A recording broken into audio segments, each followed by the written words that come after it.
From our studios in the Southern Food and Beverage Museum in New Orleans, welcome to our Louisiana Eats podcast series, Quick Bites. I'm Poppy Tooker. On this week's episode, we sit down with Loyola University history professor Justin Nystrom to explore the influence Sicilian immigrants have had on New Orleans foodways. Surprisingly, that influence didn't begin with the heavy influx of Sicilians who populated the city in great numbers during the late 1880s. Those rural Sicilians made their mark on the French market and created the sandwich we know as the muffalatta. Actually, the first wave of Italian immigrants were urban dwellers who arrived on our shores in the 1830s and became wealthy importers and restaurateurs. Who knew that Commander's Palace was actually founded by the son of an immigrant from Ustica, whose father had Americanized his surname from Camarda to Commander? Or that those same Ustaci immigrants were important members of the Southern Yacht Club, taking their leisure, racing sloops on Lake Pontchartrain. Not exactly the image you might have in your mind of our Sicilian immigrants. Let's hear what Justin has to say. I use Creole Italian in the book in an ironic sense because one of the ways I think Creole has been used or misused is a marketing ploy. In that if something's worthwhile that we want people to hear about, we just tack Creole onto it. I was joking earlier, it's sort of like artisan. McDonald's has artisan sandwiches. What the hell does that mean? Yeah. And so if we want people to pay attention, we put a term that has some sort of cachet, and we use Creole so much in a way that it almost loses meaning. And I like the idea of things having some value, and maybe we need to rethink putting Creole on everything if we're going to make Creole mean anything in the future. We're almost saving Creole by not using it. You also put it forward as, in this exceptionalism theory, as sort of a standalone thing that we are falsely proud of. I think we're probably rightly proud of, but it's false to say it's all that we are. We work so hard at marketing Creole to our many visitors every year. And, why not? It's very interesting. We're talking about the Creoles. They're an interesting people, Creole cuisine, the culture, the literature. But the Creoles are very good at promoting their own culture to other people, and we ran with it.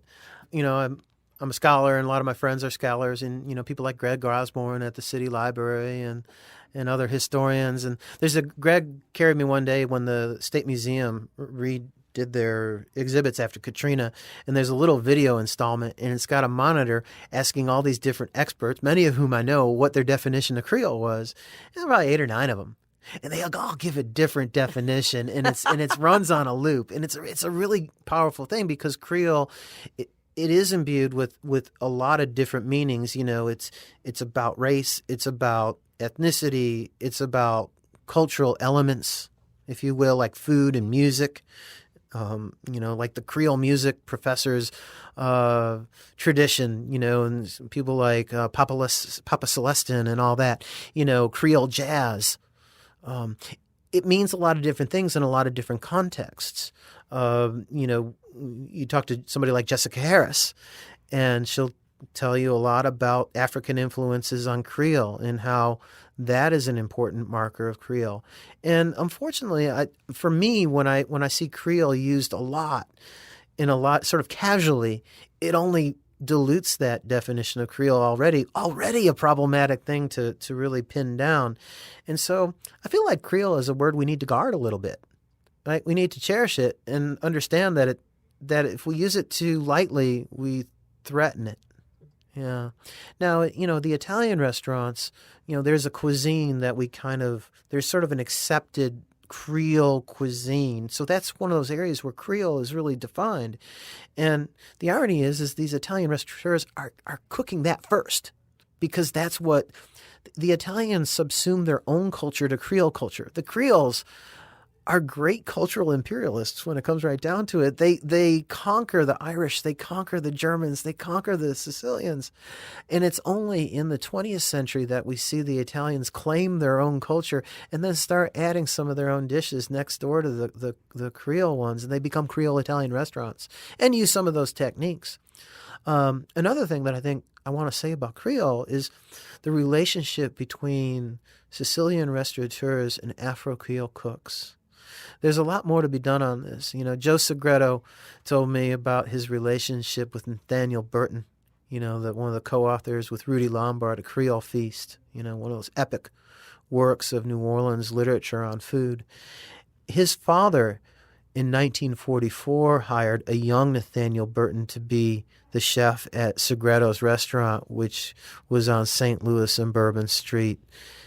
And when Joe, of course, revitalized Broussard's in the 1970s, after Nathaniel Burton had gone on to some fame, he brought him out of retirement to train his staff at Broussard's. But there are a lot, at Manales, you had chefs there and commanders, Peter Scalafani. You still have African American chefs, some who have been there for 40 years in the kitchen at Manales. Absolutely. And so there is a long relationship between something I would have liked to have been able to dig into more is that relationship in the kitchen, because when I talked to Leah Chase, and she's like, the Marcella family, they were a good family to us, and Joe Segreto, of course, beloved by many people, but Joe was really good to us. I love the way that for the first time, like John Foles, he always talks about the seven nations. And so all of those immigrant cultures from the French and the Spanish all the way through the Vietnamese and our most recent Hispanic friends, it all gets lumped together. But you, for the first time, made me see it as settlers and immigrants. I began to see a difference in the people that I hadn't looked at before. And so you found that the historiography of 20th century New Orleans was sadly lacking. Yeah, we, as a group, historians have written lots about the antebellum period, and we've written lots about Creoles. We've written a little bit about, other stuff, but when we get to the 20th century, we seem to forget that really amazing things go on in our city until we get to more recently, and we rightly so talk about our music. But there's a lot going on in 1920s New Orleans. There's a lot going on at the turn of the 20th century. New Orleans is an exciting, vibrant place, and that gets lost because we spend so much time talking about the antebellum period as well. I'm a little combative in this, and recently we've had this business with the monuments, and the monuments were all about remembering the antebellum period as this golden age, and that everything after that was downhill, and that's utter nonsense. But it really made me think and realize that perhaps the preservationists, and in particular, you took on the Vieux-Carré Commission a little bit, yeah, that sure. they have not done the service that they intended to, because in taking everything back to the original, back to the antebellum period or earlier, we lost Little Italy in the French Quarter, for instance. Yeah, I think that's true. And remember when the Vieux-Carré Commission comes along and preservation in New Orleans, it's in the 20s and 30s when that neighborhood's actively being changed by Italian immigrants. And, some of the things they do aren't exactly what we would call very sensitive to the architecture. And so the Italians are seen almost like an invasive species when it comes to preservation. And at the same time, these were the same type of people in the 20s and 30s who were very much tied into the old lost cause mythology. And this is a period of time when you start to see the antebellum tours, the Natchez pilgrimage and all that. That's really popular also. And so, they're the first to it. We actually owe these preservationists a debt of gratitude, but their worldview was one, the lost cause. And, anything that didn't conform to that needed to be scrubbed away. Well, I would like you to take me on a little tour. In doing this research, there are places that obviously they scrubbed off the map that you perhaps would like to be able to visit today. What are some of the missing pieces of that Italian culture that existed in the French Quarter visually that we couldn't possibly see today? If you stood at the intersection of Chartres and St. Philip, which is really the gravitational center of what was once the Sicilian French Quarter, and started walking up those, 600 and 700 blocks of St. Philip Street, that in 1920, if you did that, the voices in the street you would hear would be Italian ones. Over 80% of the people living on that street had descended directly from Italy, or mostly Sicily, of course, and their children who were born here and who were young at that time. And Montalbano's delicatessen, of course, is in that block. Today, it's been completely renovated back to an appropriately antebellum structure, but at the time, you could argue it was aesthetically not that pleasing. It was a cinder block facade, and it was very blue collar, but the children who grew up in the French Quarter in the 40s and 50s, that's one of the first places they would tell me about. Going into Montalbano's delicatessen was a trip to a different place in time. More so than even we do today going to Central Grocery? Well, a lot of people, when I ask them, what today reminds them most of Sicilian New Orleans as it was, Central Grocery was almost always the first thing people said. But even that's changed a lot.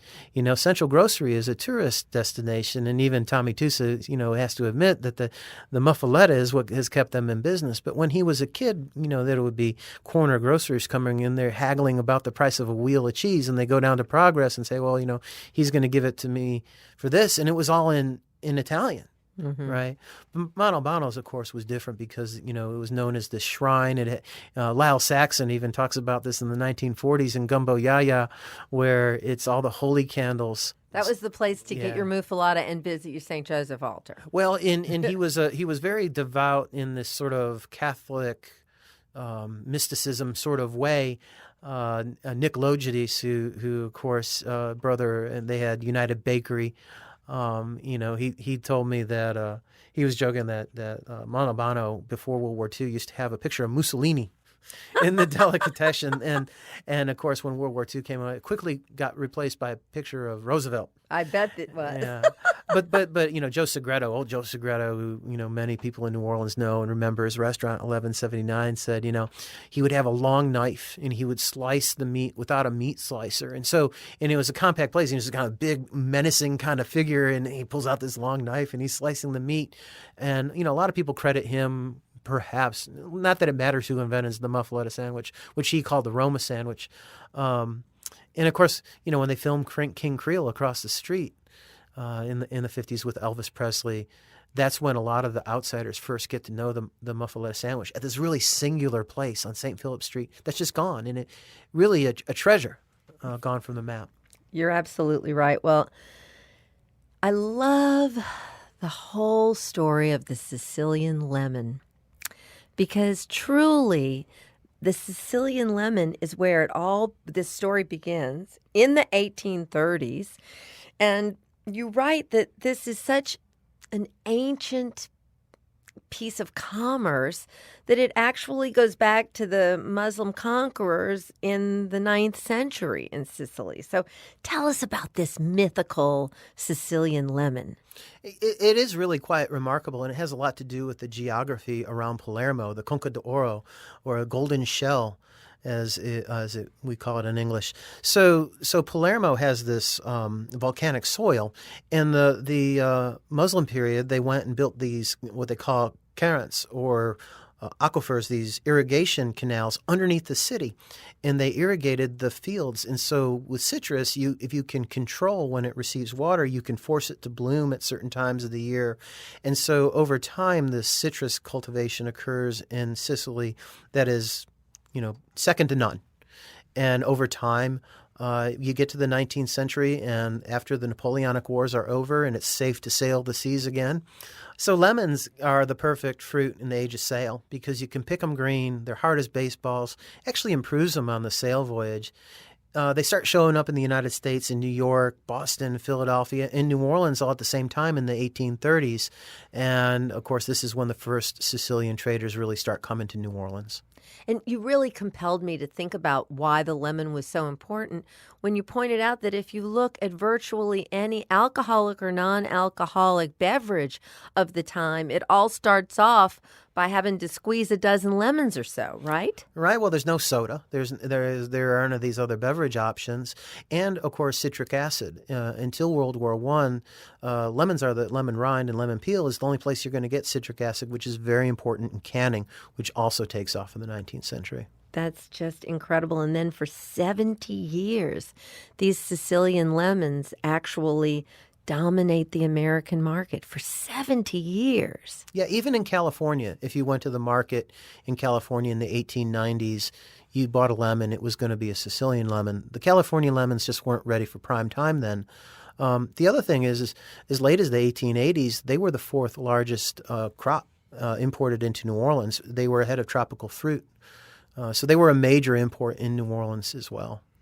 And once that starts to slow down, or perhaps it's just that the people who are the original importers are so wise that before the market collapses with California and Florida growers coming on so strong in the 1920s, they diversify. Yeah, they start going into tropical fruit business. And, if you own a boat, the idea is to keep it moving and full of cargo. That's how you make money and that's how you stay in business. And so, early on, it's not bananas, it's coconuts and plantains that are coming from Central America in the age of sail. But when the Sicilian citrus fleet modernizes to steam, it does two things. It enables them to bring Sicilian immigrants in large numbers because now it takes 29 instead of 100 or more days to get from Palermo to New Orleans. It also allows them to diversify into bananas, which we know become quite big. Yeah, the banana story that's coming on later. So I had never really realized, when you think about New Orleans, Italian Creoles, often you hear people say Sicilian Creoles, but there was a slightly different class of people who were these early traders, and they were coming from Ustica. Right. So for a period starting in the 1840s, really, Ustica is a tiny little island 60 kilometers north of Palermo. I think it's like 5 square miles. There are more descendants of the Ustese immigrants in New Orleans today than live on Ustica today. These early importers who expand their imports like tropical fruit, but they're also bringing in other highly sought-after Italian items. They become very wealthy and prominent and sort of have a class of their own here, don't they? That's very true. They're located mostly in the French Quarter, and we forget how important Decatur Street is in the 19th century, really up into the 30s, when things begin to change, when the WPA comes in and really redoes the French market for the first time. And Decatur Street is the drive wheel of the regional food system. So, South Florida and Central Florida and Southern California don't exist as we know them today. Vegetables are being grown in places like Kenner and Hammond, and they're traveling up the Illinois Central to great metropolises like Chicago. So New Orleans is this food hub for fresh groceries, which are coming both into the city and then out of the city on rails, and they're coming to the French market. But a lot of the imported goods are also coming in right there on the river and being unloaded on Decatur Street and being either sold wholesale at places like Central Grocery. Central Grocery is one of the last holdouts of these merchant houses. They're actually late in the grand trajectory of that business. But in the 19th century, you have these traders, citrus, they're with the invention of steam on the river, they export all these goods up the Mississippi River Valley, and it all comes in through New Orleans. And so they have a lot of money and they're prominent and their daughters are making debuts of sorts, but they're still rejected from those old line Mardi Gras crews. Well, they're rejected from those old line Mardi Gras crews, but you got to remember the Tranchina family and the Estredo family, they belong to the Southern Yacht Club. So, I know, I love that. And in fact, they sponsor a trophy. Yeah. Because they have these big restaurants and the hotels at West End, which, of course, is a lost landscape to us today. Well, I'd like to talk a little bit about how these wealthy Ustese, who are socially prominent in their own right, how they work to separate themselves and make themselves unique from the next wave. The Sicilians who come in the 1880s and 90s, who come in to do pretty rough menial labor. And the Ustesi are urban, and the second wave are very rural. Yeah, so the early merchants come in and they really make their mark financially, and the Ustesi are a big part of this. And of course, a big number of them are also from Palermo in the citrus fields as well. As they diversify to these steamships, they also can start bringing in labor, and they act as labor agents. They actually are the importers of their countrymen.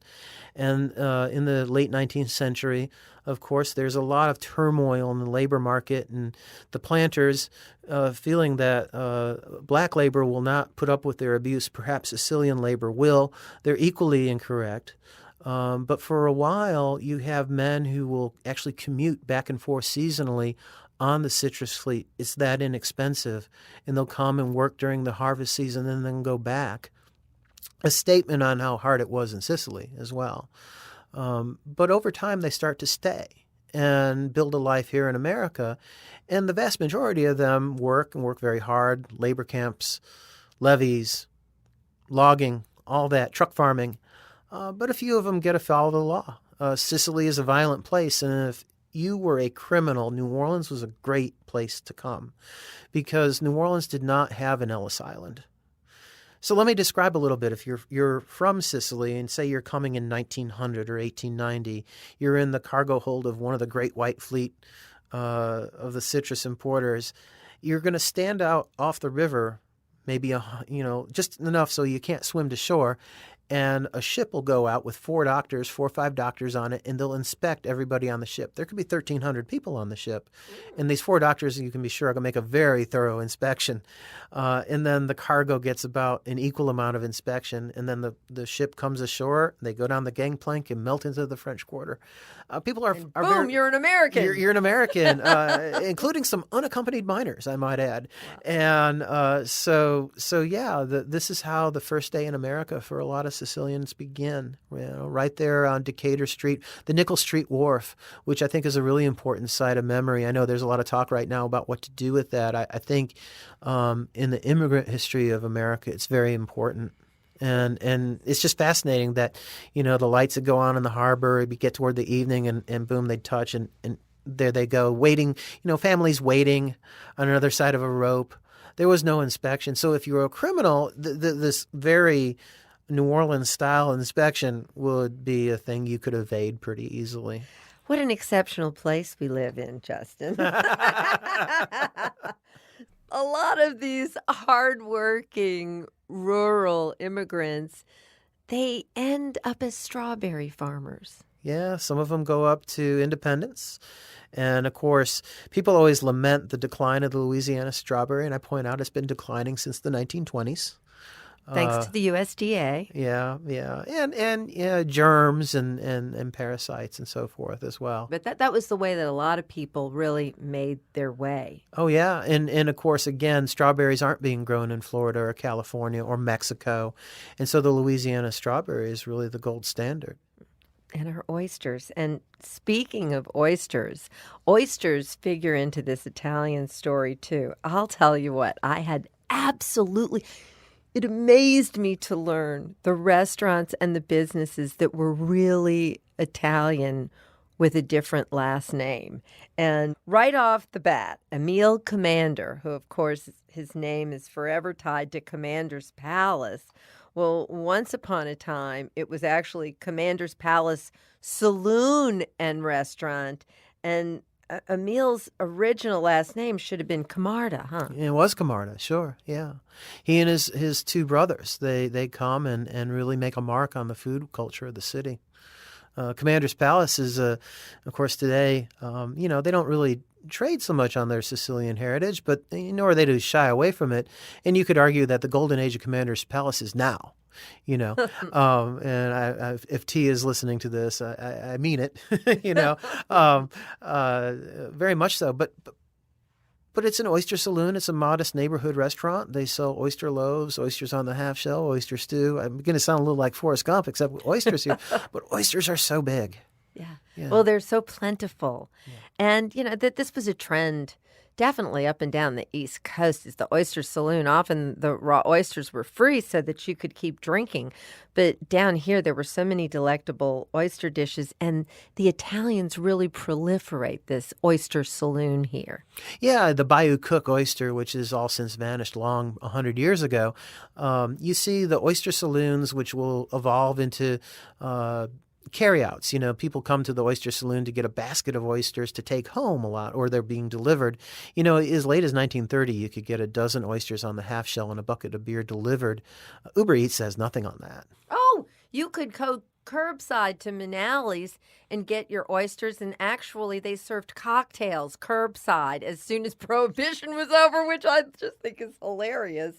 But how far we've fallen, really. How far we've fallen. And so, these names, Peter Compagno, I mean, luckily I'm old enough to remember going to Compagno's, but I think if I could go any place, I might want to go to Estrato's Oyster Saloon, or to the Excelsior Restaurant out at West End on piers that they claim was in over 15 feet of water. I'm not quite sure where it's that deep, but that was really something, wasn't it? Oh, yeah. West End looked a lot different. It was, remember before air conditioning, you'd want to go out to the lake. And this is where Mark Twain went and had pompano that he described as more delicious than the lesser forms of sin. It was at one of these hotels, probably Tranchina's West End Hotel, out there on the lake. And Estrato, of course, they were out there as well.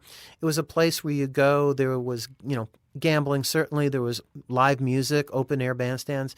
West End looked a lot different. It was a big wooden platform out over the water. There was a Ferris wheel. There was a roller coaster.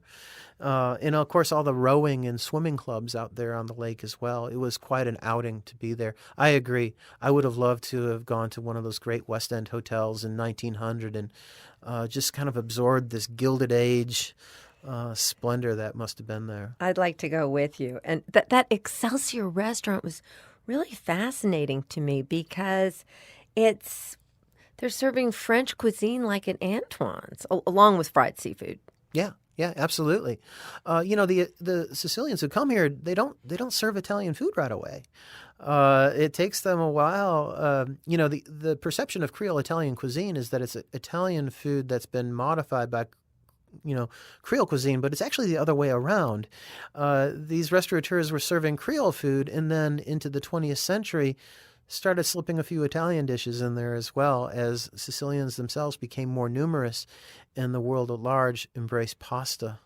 Yeah. Well, those Italians, they were so enterprising. I love the fact that not only does the Tranchina family have this lovely restaurant operation, but they also become a purveyor of the oyster shells. You'd said a moment ago, oh, so many oysters, so many oysters. Well, so many oyster shells. What was done with all those shells? Well, that's what we used to pave our roads. Now today we talk about gravel as being more environmentally friendly and absorbing the groundwater. Oyster shells, we should probably look into getting. We need to eat more oysters, clearly, because they had a 50-foot space on the levee to pile up oyster shells and sell them. As by the wagon load to pave roads. The city would actually buy wagon loads of oysters to pave its streets. And, there was a point where you could be down at the, St. Bernard Parish line all the way to the Jefferson Parish line and never be more than a few blocks from a place selling raw oysters. It's really quite amazing. Of course, this a lot has to do with to be able to manufacture ice. When we start manufacturing ice in New Orleans after the Civil War, right after the Civil War, all of a sudden you can transport oysters. They're pretty easy to transport in a barrel that you keep cold. It's incredible. And I would like to talk about this whole Eustace restaurateur class, who it turns out are become an instrumental part of the Southern Yacht Club. And, the Southern Yacht Club is an exclusive club. It has been. It's the oldest. Actually, it's the oldest yacht club in the United States. It's older than the New York Yacht Club. So tell me how they figure in there. Well, we know that the Southern Yacht Club, of course, dates from the time when the West End Canal gets completed in the 1830s. And, it was the canal was initially built as a commercial canal, but of course the recreational dimensions of it are quickly apparent to people, and we start to see hotels built out there at West End and entertainment. Restaurants, the first restaurants in New Orleans always go hand in hand with hotels and the theater. And so these oyster saloons that were in the city move out to the lakefront. And the Tranchinas, the Estratos, and other Ustesi families, they get involved in the restaurant business, and they're showmen, right? Because it's important to, you got John Estrato and his oyster saloon that he has on Royal Street in the antebellum period. They catch this massive rock bass. It's supposedly 300 pounds, which I don't know if it was because that's unheard of for a fish like that. But they hang it out in front of the store. It was like P.T. Barnum, getting people to come. Restaurants were part of the entertainment business. And so there's a long connection between showbiz and restaurants in New Orleans, whether it's Ella Brennan bringing Roger Mitchum into Commander's Palace and Danny Kaye, or it's John Estrato, bringing in the stage actors of the day. Bidwell's Theater, they had oyster saloon as well. And with all that time out at the lakefront, they developed a love for sailboat racing, and there were important races that were instituted by this class of people. Yes, the Ustesi were seafaring people. They sailed. They made their living by the water, and literally, and so they go and actually sponsor a couple of races. The Tranchina Cup and the Estrato Cup are pretty prestigious awards in the 1890s into the 1910s. Such a delicious history. And speaking of delicious history, once upon a time, all pasta was just macaroni, wasn't it? Well, that's what they would call it. They had all these different shapes, but to an American, it was all macaroni. And I could not believe, I was amazed, because I knew that there were macaroni factories in New Orleans. And, I knew that one that on Jackson Square where Muriel's was today, I was aware of that, but I had no idea. And how ironic that the first pasta manufacturer isn't Italian, he's Spanish, and he opens up a factory here in 1832? Yeah, vermicelli noodles, which they're sold. He has a little factory there, and it's a smallish market. Sambola is producing noodles for the local market, maybe exporting them a few, but it's not until, of course, later that noodles become big business. Well, it seems that everything old is new again, and so as we are watching these trade wars heat up along with the tariffs and all that wonderful stuff they're cooking up for us in Washington. The Dingley Tariff Act of 1897 has a great deal to do with domestic pasta production. Yeah, it has a lot to do with the production of a lot of things because it creates the Dingley Tariff of 1897 is a protectionist tariff on a lot of things, but of course foodstuffs and pasta from Sicily triples in price. It's a very stiff tariff, and there's a growing local market as well. So by this time you have a lot of Sicilians coming in. There's already some pasta manufacturing going in. We don't know. People don't put a notice in the newspaper saying, hey, I'm the first person to make pasta here.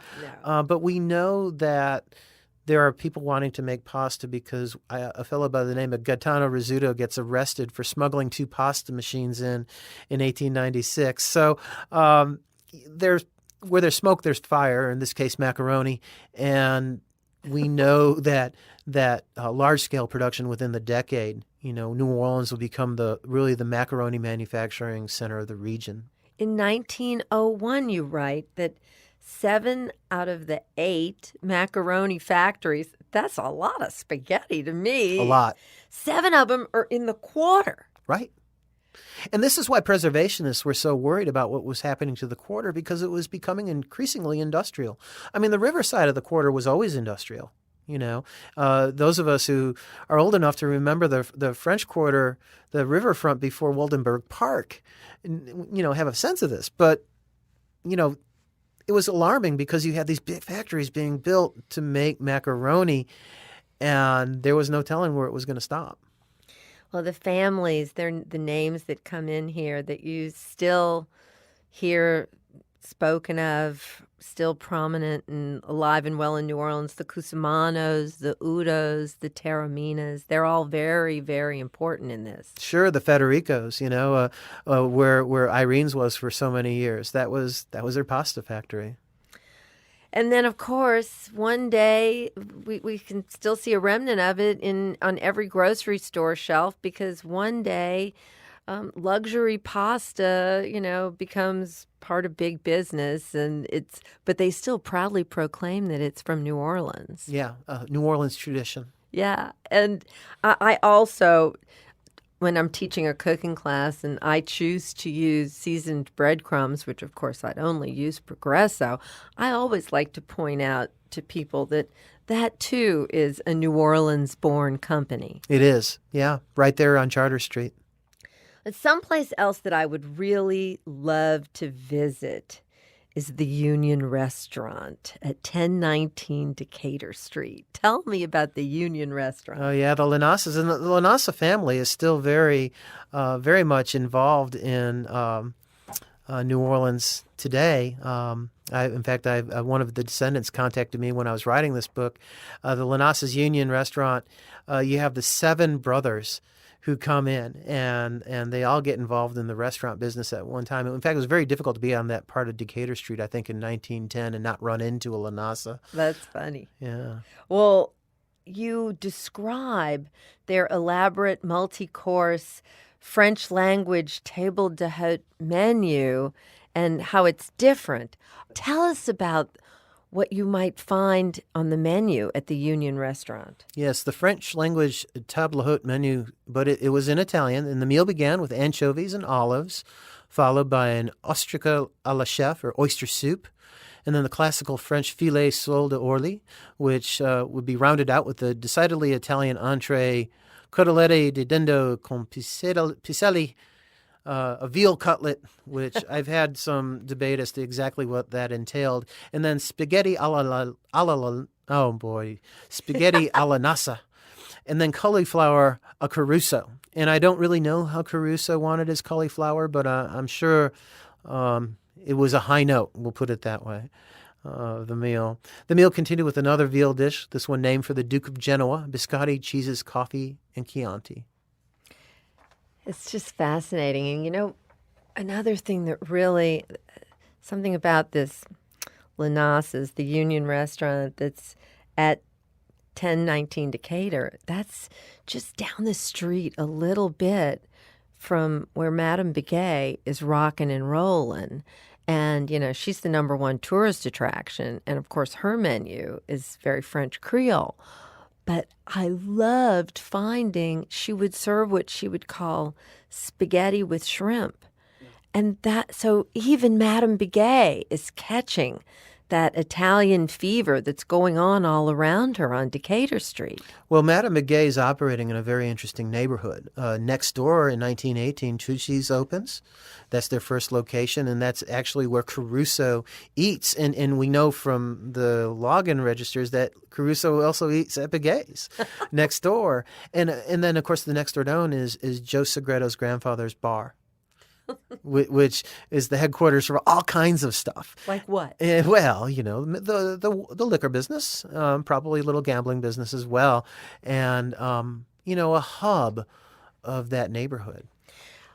Tell us a little bit about the French market at that time, too, because I know you took such a close view of everything that was going on Decatur Street. And, of course, other than being right there on the riverfront, one of the big reasons for Decatur Street is the French market.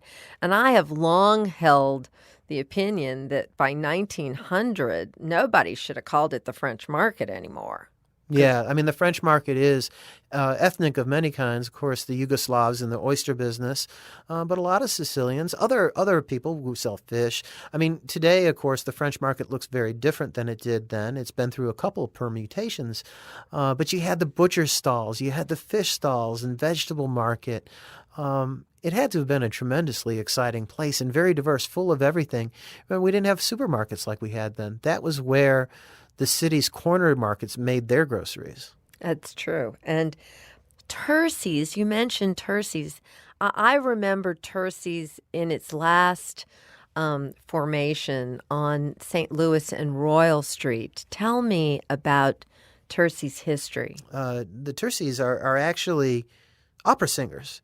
And they're coming here. They're actually singing in New Orleans. They would sing performances at Fabacher's restaurant, which of course it was an old German restaurant that had been here for a long time. Not German food, but a German family. And the Fabacher's Restkeller, which was this kind of subterranean bar that was very popular at the time, and they eventually stay. And Teresa Terci was known as a very good cook, and they started their little restaurant there on Decatur Street, right next to Madame Begay, which was a great location if you're going to start something like that. But by the 1920s, things are starting to move to Bourbon Street, and so they end up in that 200 block of Bourbon, where they really begin to cut their reputation during Prohibition, where they're they've become so mainstream that the ladies' auxiliary is having luncheons at Terces, probably sipping wine out of coffee cups. You cite Manales and Moscas as being two of the survivors, as perhaps the two survivors of that era. And I was charmed by the fact that in a horse racing section, because of course horse racing was so important, it was very important to the Manale and Radostas family, certainly. In an ad in 1916, Frank Manale has a picture, and Manales is described as a quaint little place in the Garden District, which it's not really in the Garden District, but God bless them, I understand. Manales, what an amazing place it is that it still is there. Yeah, Manales is interesting because it opens in 1913 during this period when Italian food is really hitting the scene in a big way. And you see them advertising in 1916 in a page that's really aimed at out-of-town visitors. People are coming to New Orleans for the winter races, which, as you say, were an enormous part of our tourism economy at the time, sort of their version of Jazz Fest a century ago. And so, Manales is actually geared towards visitors right from the start. Isn't that fascinating? It is fascinating. And, New Orleans in the region is the hub of Italians in the South. And so people from Atlanta are going to take the train to New Orleans. They don't have Italian food in Atlanta. They're going to come here to New Orleans because it is this place where they're going to have something that they might have in New York or Chicago, but they're not going to have in Birmingham. Yeah. Yeah, and it's so authentic, and it's so authentically delicious. And, so you cite Moscas and Manales. And, I did a lot of research writing that Manales book. And, yeah, there were some things that went on during Prohibition. And I got some photographs in the book that make everybody look kind of connected, shall we say. But my big takeaway, and I don't know what your thoughts on this are, but I don't see the supposed mafia thread that you see going through perhaps Elmwood Plantation, Moscas, some of the at Manales somehow or another. And Frank Manale, of course, was around for not that long. And right. If you look at the big picture, Pascal Radostas, his nephew, who's really the big Pascal's Manale, he was really all in with the politicians. It fascinated me that that F. Edward Hebert credits Pascal with his political success.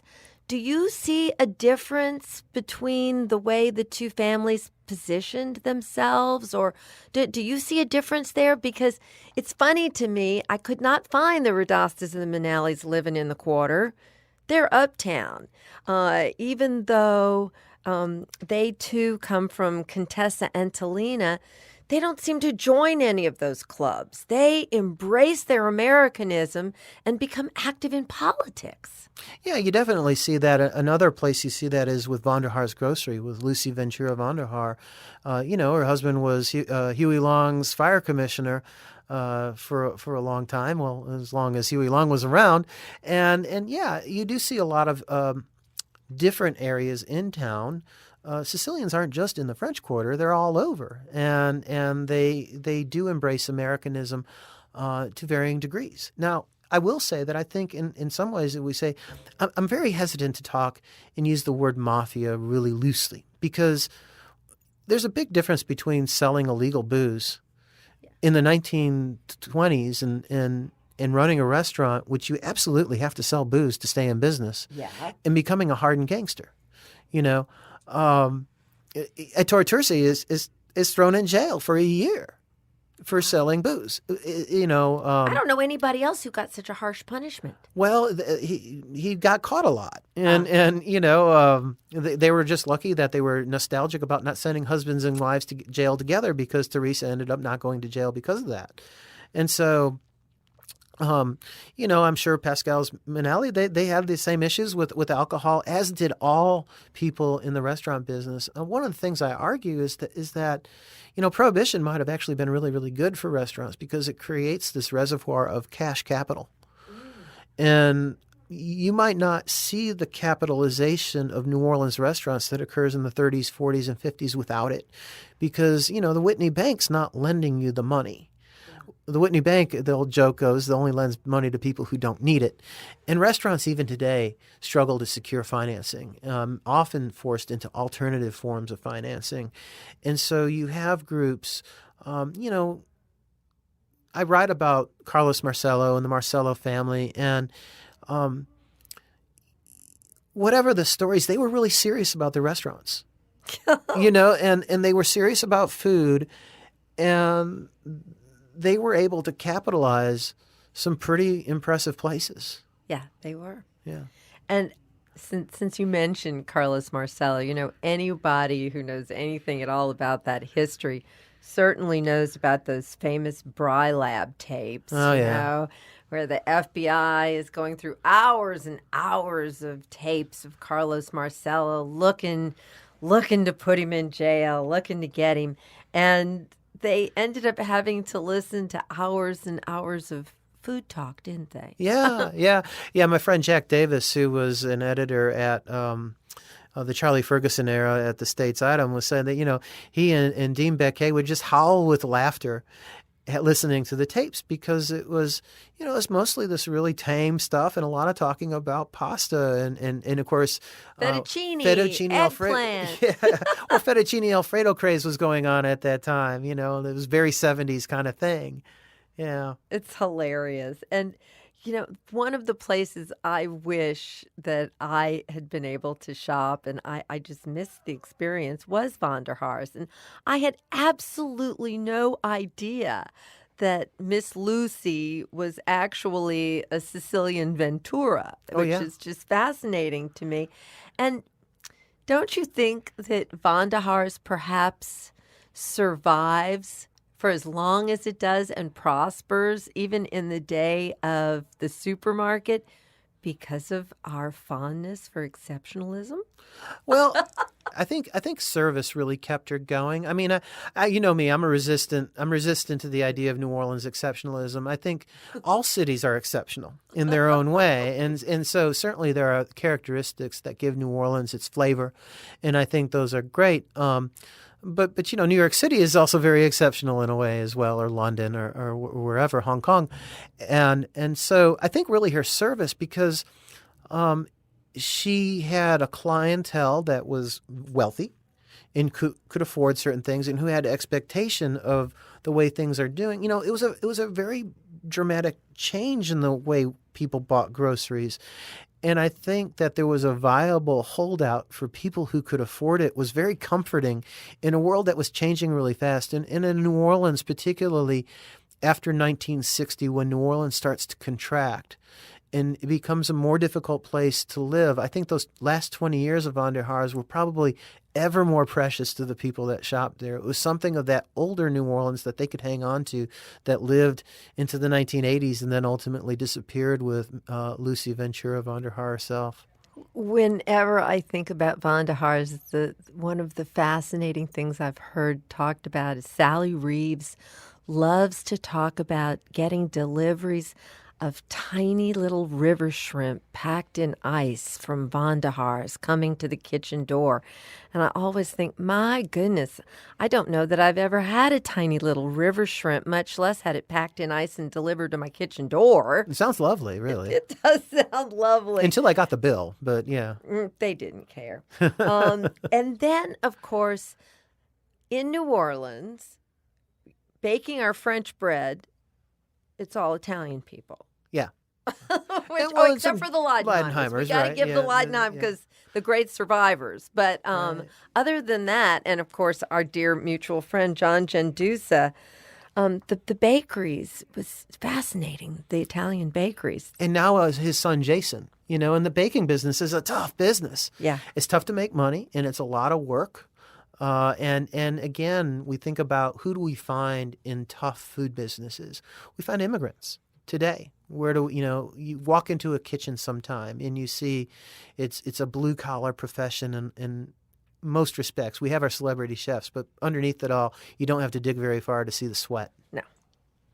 So, of course, we mentioned United Bakery, and John Gendusa has this memory that also the Braccata family share, because what was so special about that twist bread? Oh, a lot of people brought up that twist bread from United Bakery.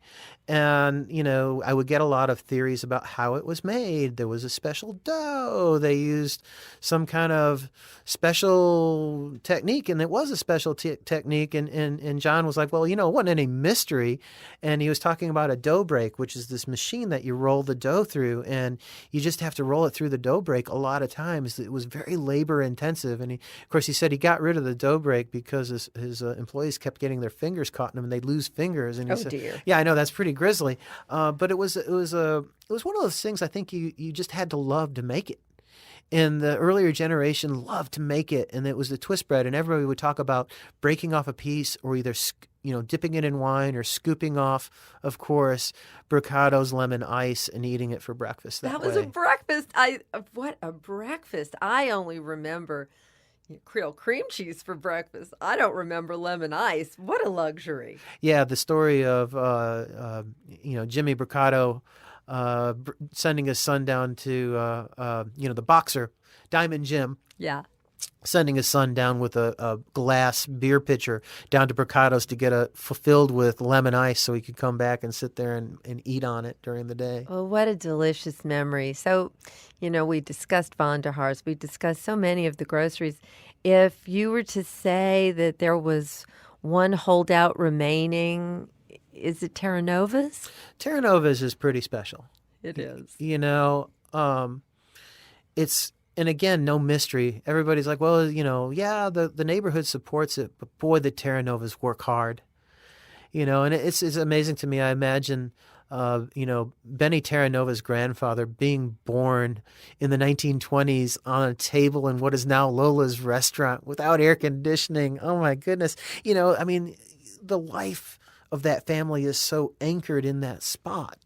And it is palpable. It is about family, and talking about how the women would cover for each other when the other was going to have a baby. That was, they'd work an extra shift, never going on vacation, and that's how they stayed. They survived Winn-Dixie in the 1950s, and they saw Whole Foods come and go in the 90s. And now they've got Canseco's there, and they seem to live in harmony. Yes, they do. Because they serve a different market. Well, and they certainly have some mean Italian sausage, and I'll take one of their stuffed pork chops any day. Yeah, Benny was telling me that he had a customer who would come in, and before he bought any Italian sausage, he would insist on tasting some raw. Yeah, I didn't put it in the book because it didn't make it through the editing. But I was like, really? Before you cook it? Oh yeah, you take a little bit, eat it. He said, oh yeah, that's fresh.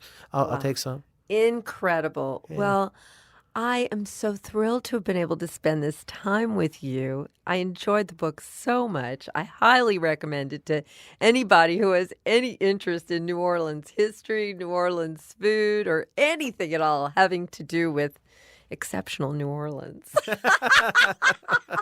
Well, Poppy, I'm very happy to be here on your show. Thank you, Justin. Great. Justin Nystrom, history professor at Loyola University. The recent publication of Justin's book, Creole Italian, Sicilian Immigrants and the Shaping of New Orleans Food Culture, is particularly timely. My new book, the Pascal's Manale Cookbook, will also be published this fall. It focuses on the story of two Sicilian immigrant families, the Manales and the Radostas, forebearers of today's Defelice clan, who continue the Manale tradition today at their century-old establishment on Napoleon Avenue. And there's over 100 classic Manale recipes included in the book, too. There's a link in today's show notes where you can order your own personalized copy today. If you enjoyed this Louisiana Eats Quick Bite, be sure to subscribe to our podcast so you won't miss a delicious upcoming serving of Louisiana Eats. Visit poppytooker.com for lots more recipes and delicious food ideas, too. Have a special request or a thought to share? We'd love to hear from you. Call 504-867-9128 or send an email to louisianaeats@poppytooker.com. Louisiana Eats original theme music composed by David Pomerleau and performed by Johnny Sketch and the Dirty Notes. Thanks to Sarah Holtz, who produced this podcast, and Maddie Mullidew, our social media maven. Check us out on Instagram, Twitter, and Facebook, too. I'm Poppy Tooker. Thanks for listening, and thanks to our major sponsors, Camellia Brand, Zatarans, and Rouse's Markets. Visit poppytooker.com to see a full list of our partners. This Louisiana Eats Quick Bite was produced by Poppy Tooker Broadcasting.